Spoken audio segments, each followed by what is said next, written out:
Bonjour à tous les mordus de chasse sous-marine. Je me présente, Alexandre Carrérès pour ceux qui ne me connaissent pas. Je vais vous présenter le matos avec lequel je chasse. Moi j'ai 3 fusils.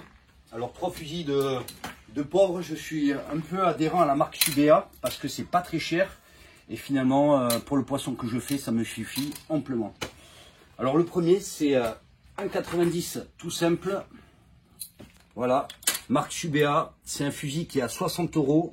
Tête fermée, comme vous le voyez, d'une efficacité super simple, voilà, super simple à utiliser. Et honnêtement, ce fusil-là, il a fait énormément de poissons, quoi. Donc il y a des fois, je le dis à tous les débutants, c'est pas la peine de mettre des 300, 400 € dans des fusils si vous démarrez. Vraiment, un fusil tout simple à 60 € comme ça, Décathlon, en 90, tête fermée. C'est un rechargement très facile à faire, très rapide. Bon, la corde a été changée avec du fil de rotofil. C'est une petite astuce à Alain Banti. Ces fils sont montés comme ça. Et franchement, je kiffe parce que je ne les change plus jamais. C'est super solide. Voilà. Voilà pour le premier fusil. 60 balles.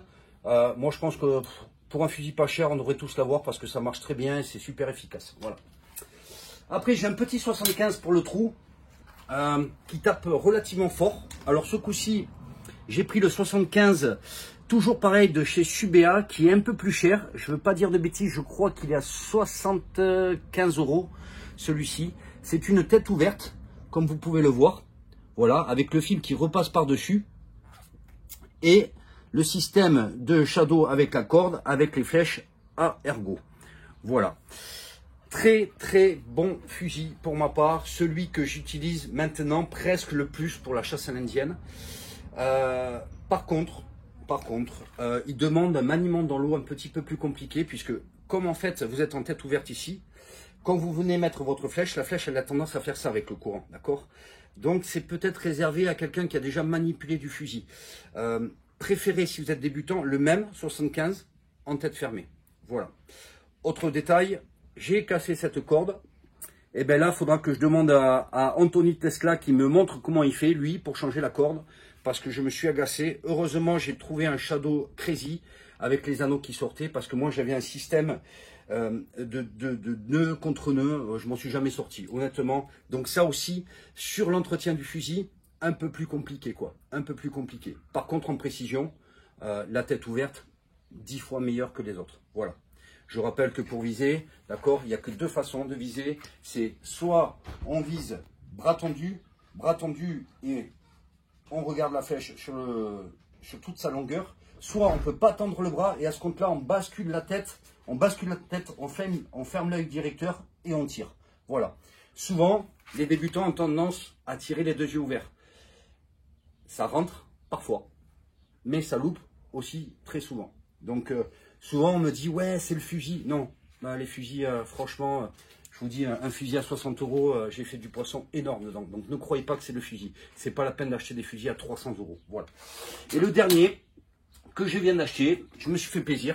Donc le fameux roller Subea 90 qui est actuellement à 175 € chez Decathlon. Vous allez dire que je fais la pub de Decathlon.